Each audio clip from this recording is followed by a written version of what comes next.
देखो, हमने एक गाना भरा था सबसे पहले, मेरी पहली कविता थी मेरे जीवन की। तो मैंने देखा वो गाना था मेरा पशु क्रूरता के ऊपर, कि हम और आप किसान लोग हैं, गाय और भैंस पाल रहे हैं, किंतु हम भैंसों को पाल तो रहे हैं किंतु उनका वो देख रेख नहीं कर रहे हैं जो हमें करनी चाहिए।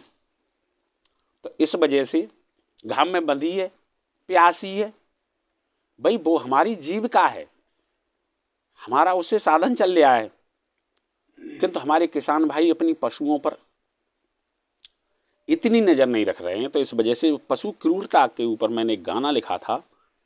तो मैंने भैंस के ऊपर लिखा था, तो मैंने बताया था, तो गाने के शब्द थे, मेरी पहली कविता थी ये, कि भैंस भवानी, भैंस भवानी, भवानी किसे कहते हैं? दूध पिलाने वाली माँ होती है, और वो सबे घरे दूध पिला रही है, तो मैंने उसे भवानी की उपाधि दी। तो पहली बंद थी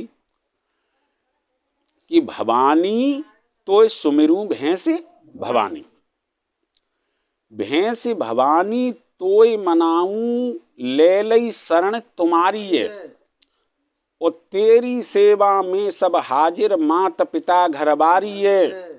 खवाए रहे गेहूं को दरिया, बंधे तेरी सूखे में पड़िया, झूल तो दे तो उड़ाइए, मिली भुसमे हरियाई है।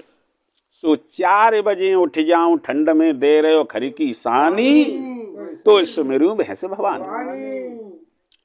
यानी कि इतनी सेवा कर रहा हूं कि 4 बजे सर्दी में उठ के, और जो चारों हतुकाय भुस हतुकाय में वर्षी में लेके और खर की सानी लगाई जा रही है।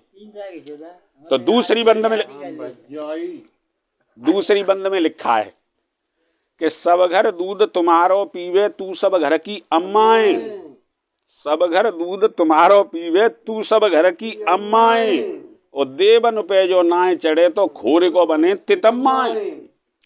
बजे फिर देवन की थारी, घी तेरे की 11, खीर की महिमा न्यारी है, दूध में सबकी ख्वारी है। सो तेरे घी को हवन रचाए के, बंध जाए दोनों प्राणी, तो सुमिरू भैंस भवानी। यानी कि जब हम ब्याह का तकाएं, तो वो घी तुकाए सामग्री मिले के उसकी 7 परिक्रमा मार्ग के साथ भामर पत्नी वो बंधन अटूट हो जाता है, पति पत्नी जीवन भर साथ साथ रहते हैं। अरे मट्टी के तेल की कंडन की आंचन पर आए लो, टायर जराए लो, वहां में भामर पच जाई, नहीं पर रही है। किंतु जेपी कवि की कलम इससे भी आगे कुछ लिख रही थी। क्या? अरे जो कहूँ है रही कथा भागवती, तेरो ही घी मंगाते, और हवन कुंड में होम फिर पूर्ण यज्ञ कराते। पहुंच गए नातेदारी में, दूध भर आयो थारी में, चाय बिन खातरी कोरिए, दूध बिन काय की हो रही है। सोई भैया रे तेरे माखन मठा, दूध बिन अब थोड़ी है जिंदगानी रे, तो सुमिरू भैंस भवानी, भवानी हो तो सुमिरू भैंस भवानी। जो कहूँ है रही कथा भागवती, यानी हम यज्ञ भी करते हैं देवी देवताओं को प्रसन्न करने के लिए, तो हमें भैंस के घी की अति आवश्यकता होती है। बाय हम हवन कुंड में सामग्री के साथ मिले के झोंकेंगे, तभी तो देवता हमारे प्रसन्न होंगे हमसे। तो बताओ कितने काम की चीज है कि वो देवतन में प्रसन्न कर रही है। पहुंचे हैं नातेदारी में, दूध भरे आवे थारी में, शाम को का रिश्तेदारी में रुके, खाना वानो खिलाए के बाद उन्हें एक थारी भरे के दूध पियाए दो, तुम्हें अरे भैया जय जय जय जय करो, फलाने के जागे भैया अटल सेवा करी। अगर का उतरे तो उसके अगर 50 ग्राम दूध की व्यवस्था नहीं हो, तुम्हारे का चाय नहीं बनाई, अरे के वाके जहाँ गए जेपी कवि के जहाँ बांध तो चाय पत्ता की ना पूछी, और चाय पत्ता की कहाँ से पूछ ले, तो भैया वाके जहाँ दूध ना हो, भैंस ही ना आई। तो बताओ कितने काम की चीज है।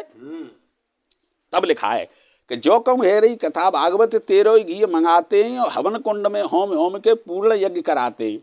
पहुंच गए नातेदारी में, दूध भर आवे थारी में, चाय बिन खातर कोरी है, दूध बिन काय की हो रही है। जब मान लो होली को हम त्योहार मना रहे हैं और हमारे घर में दूध की व्यवस्था नहीं है, तो काय के तो व्यंजन बन जाएंगे, काय की खीर बन जाएगी, काय में अठियावरी से कहीं, मतलब दूध को निकाल दिया जाए, जो दूध से बने हुए मिठाई वगैरह जो सब दूध के प्रोडक्ट बन के तैयार रह रहे हैं, और दूध ही इतना है, तो वे रोटी रोज खाए रहे होते, नहीं खाए लो, काय को तो हार हुए।